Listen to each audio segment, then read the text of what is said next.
Hello everyone, welcome to जसवी की पाठशाला। Transformation की सीरीज़ में आज आपका जो टॉपिक है वो वॉइस का टॉपिक है। इससे पहले हमने जो है वो असर्टिव और असर्टिव से निगेटिव सेंटेंस और हमने असर्टिव से एक्सक्लेमेटरी, इंट्रोगेटिव, इनका आपस में ट्रांसफॉर्मेशन कैसे होता है ये हमने कवर कर लिया है।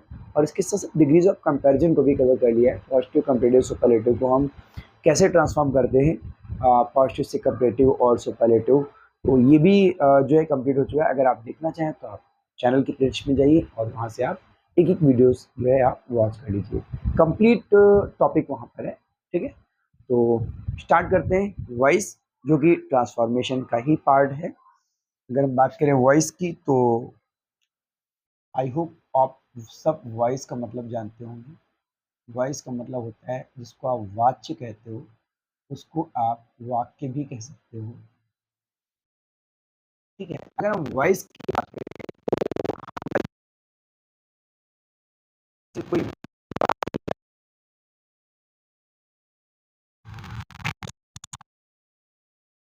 देखते हैं कि दो तरीके से देखते हैं कि उस बात को एक तो एक्टिव में कहा जाता है और एक पैसिव में कहा जाता है। अब अगर हम एक्टिव और पैसिव वॉइस की बात करें समझने के लिए, एक्टिव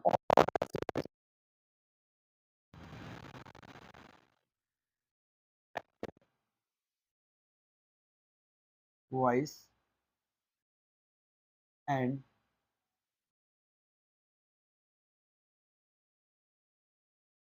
पैसिव वॉइस। तो अगर हम एक्टिव वॉइस की बात करें तो एक्टिव वॉइस की अगर हम बात करें तो जनरली आपने इसका स्ट्रक्चर देखा होगा कि जब भी कोई सेंटेंस सब्जेक्ट,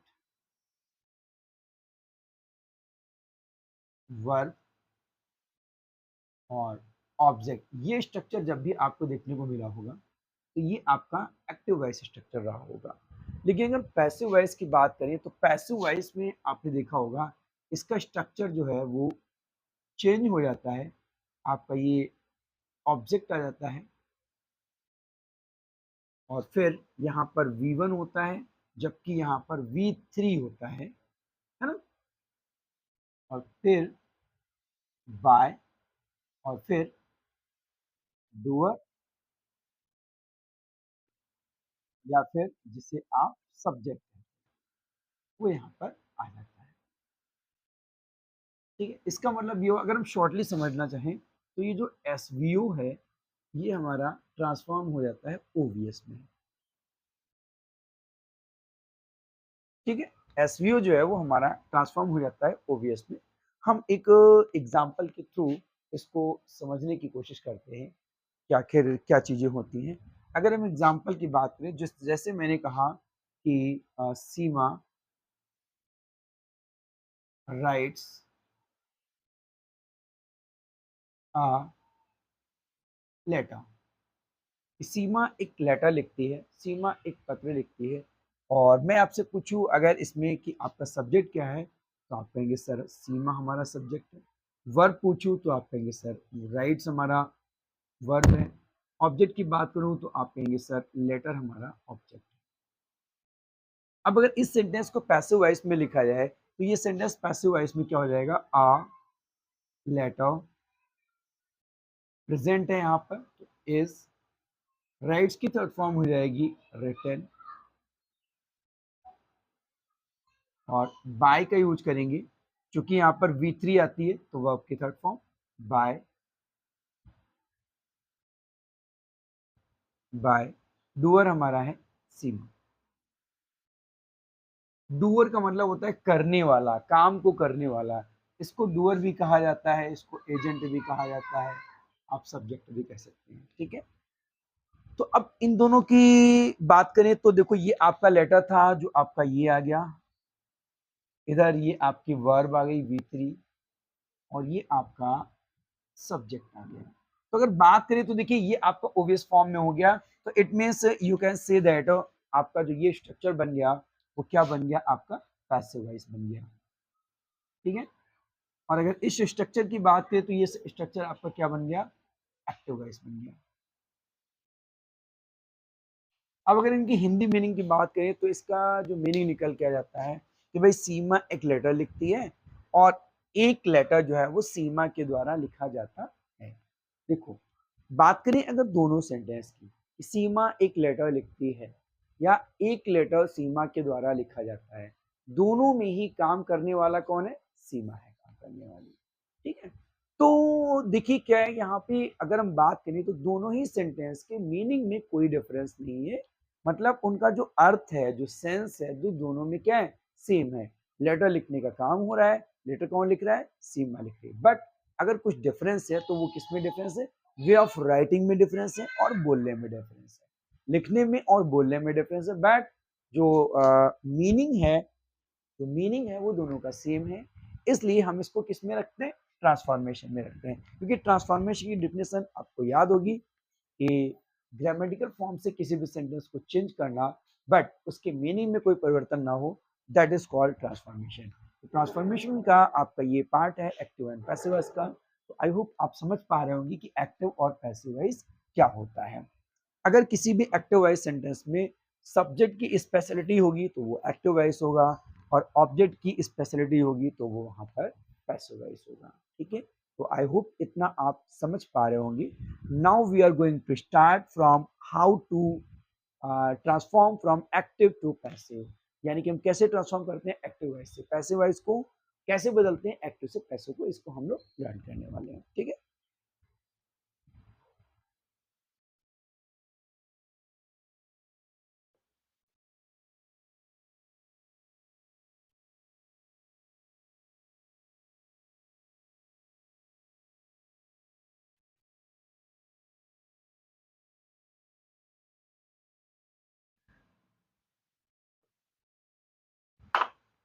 अब एक्टिव और पैसिव वॉइस को स्टार्ट करने से पहले मैं यहाँ पर कुछ सेंटेंसेस लिख रहा हूँ, आप उनको एक बार वॉच कर लीजिए और देख लीजिए कि क्या क्या फॉर्मेशन होते हैं।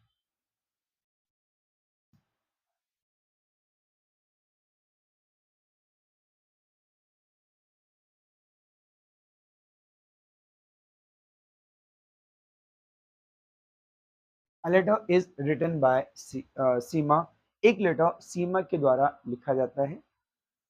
अगर इसका एक्टिव की बात करें तो इसका एक्टिव क्या हो जाएगा? सीमा राइट्स आ लेटर। ठीक है, अगर हम बात करें कुछ इस तरीके की सेंटेंस की कि let the door be open, या हम बात करें द डोर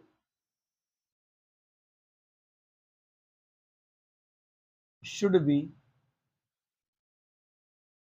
ओपेंड। ठीक है, या फिर हम बात करें you are ordered to open the door. अब इन तीनों सेंटेंसेस का जो एक्टिव वॉइस है, इन तीनों सेंटेंसेस का जो एक्टिव वॉइस है वो क्या हो जाएगा? वो इनका तीनों का जो एक्टिव वॉइस है वो हो जाएगा ओपन द डोर। ठीक है, अब एक और एग्जांपल ले लेते हैं, जैसे मान लीजिए मैंने कहा कि डू इट, इसका पैसिव वॉइस क्या हो जाएगा? इसका पैसिव वॉइस हो जाएगा लेट इट बी डन। अब देखिए यहाँ क्या था? यहाँ था ओपन द डोर, यहाँ पर आपको ना ही कोई कोई भी सब्जेक्ट आपको यहाँ पर नहीं दिख रहा है।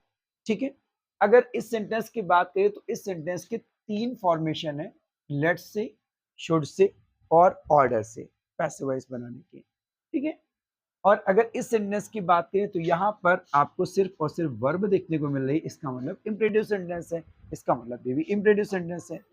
मैं आपको ये इसलिए बता रहा हूं ताकि आपको ये पता चल जाए कि जरूरी नहीं सिर्फ सब्जेक्ट वर्ब और ऑब्जेक्ट आपके सामने लिखा ही हो, ये भी हो सकता है कि आपके सामने सब्जेक्ट सेंटेंस में ना दिया गया है, हिडन हो। ठीक है ना, तो इस टाइप के भी सेंटेंसेस आपको देखने को मिलेंगे। बस एक चीज आपको हर जगह देखने को मिलेगी, क्या?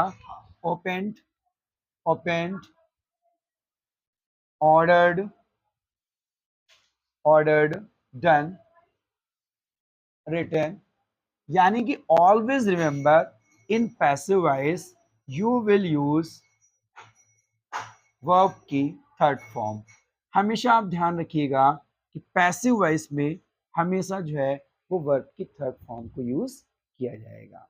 जहां भी आपको सेंटेंस में पैसिव वॉइस दिख जाए उसमें थर्ड फॉर्म है अगर, तो आप समझ जाइए ये सेंटेंस किस में लिखा गया है, पैसिव वॉइस में समझ गया है। ठीक है, तो ये कुछ सेंटेंस थे जो आपको मैंने सिर्फ और सिर्फ आइडेंटिफिकेशन के लिए यहाँ पर एग्जाम्पल दिया हुआ था कि आपको ये समझ आ जाए कि एक्टिव और पैसिव वॉइस सेंटेंसेस किस किस तरह के होते हैं।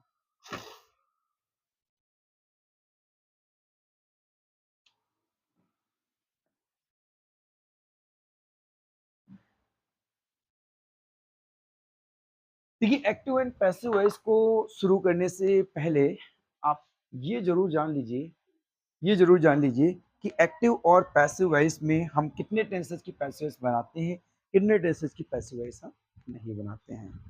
देखिए, सबसे पहले अगर हम बात करें तो आपका आ जाता है प्रेजेंट इंडेफिनिट। प्रेजेंट इंडेफिनिट जिसमें आपको वर्ब में एस, एस या फिर डज या डू के साथ मिलेगा सेंटेंस। तो यहाँ पर जब आप पैसिव बनाएंगे तो पैसिव वॉइस में आप यूज करेंगे is, are, am plus verb की थर्ड फॉर्म। नंबर 2 अगर हम बात करें प्रेजेंट कॉन्टिन्यूअस। प्रेजेंट कॉन्टिन्यूअस जिसमें आप इज, आर, एम, V1 के साथ ing का इस्तेमाल करते हैं। वहां पर आपको क्या करना है, is being, are being, am being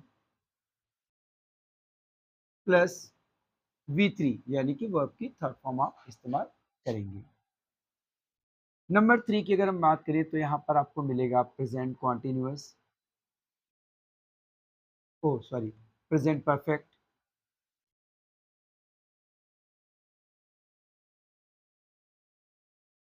present perfect, present perfect में आपको मिलेगा हैज, हैव, और जब पैसिव बनाएंगे तो ये होगा हैज बीन और हैव बीन प्लस वर्ब की थर्ड फॉर्म। नंबर 4 की अगर हम बात करें तो आपको मिलेगा प्रेजेंट परफेक्ट कॉन्टिन्यूअस। आपको मिलेगा प्रेजेंट परफेक्ट कॉन्टिन्यूअस जिसकी पैसिव वॉइस हम नहीं बनाते हैं। ठीक है, आगे बढ़ेंगे तो आपको मिलेगा पास्ट इंडेफिनिट। यहाँ पर आपको मिलेगा वर्ब की सेकेंड फॉर्म या फिर आपको डिड के साथ सेंटेंस देखने को मिलेंगे। तो इसको जब हम पैसिव वॉइस बनाएंगे, इसको जब हम पैसिव वॉइस बनाएंगे तो इसमें आपको देखने को मिलेगा वाज और वर और इसके साथ में वर्ब की थर्ड फॉर्म। नंबर 5 की अगर हम बात करें तो आपको मिलेगा पास्ट परफेक्ट टेंस। इसको जब हम बनाएंगे यहाँ हैज और हैव मिलेगा आपको। पैसिव बनाएंगे, सॉरी हैड मिलेगा आपको। पैसिव बनाएंगे तो आपको हैड बीन प्लस V3 का यूज करना होगा। नंबर 6 की बात करें तो पास्ट परफेक्ट कॉन्टिन्यूअस टेंस आ जाएगा और पास्ट परफेक्ट कॉन्टिन्यूअस टेंस को हम पैसिव वॉइस में चेंज नहीं करते हैं। नेक्स्ट टेंस की बात करें तो आपके पास टेंस आ जाता है यहाँ पर फ्यूचर इंडेफिनिट। अगर हम फ्यूचर इंडेफिनिट की बात करें तो फ्यूचर इंडेफिनिट में जो है आपका आ जाएगा विल एंड शैल, और इसको जब पैसिव बनाएंगे तो यूज होगा will be and shall. Next आपका आएगा फ्यूचर कॉन्टिन्यूअस, और फ्यूचर कॉन्टिन्यूअस टेंस के सेंटेंस को भी हम पैसिव वॉइस में नहीं चेंज करते हैं। फिर आएगा आपका future, sorry future continuous. Future continuous में आपका होगा विल बी,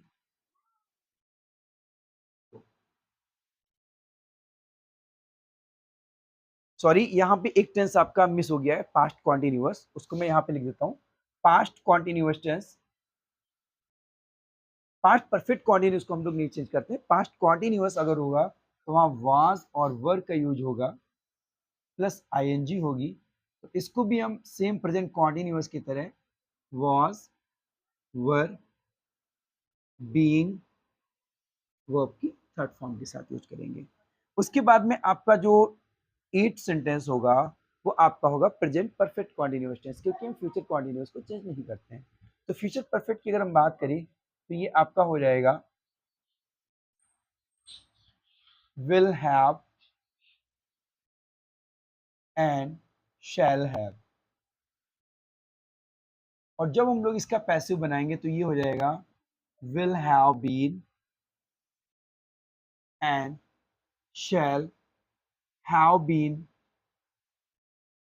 प्लस वर्ब की थर्ड फॉर्म, वर्ब की थर्ड फॉर्म। तो ये 8 टेंस हैं जो आपके पैसिव वॉइस में चेंज किए जाते हैं। ये आपका एक्टिव है और ये आपका पैसिव है, ठीक है। यानी कि बात करें तो आपका प्रेजेंट,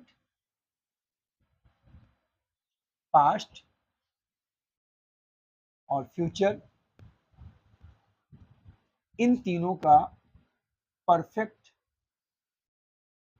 कॉन्टिन्यूअस और फ्यूचर कॉन्टिन्यूअस,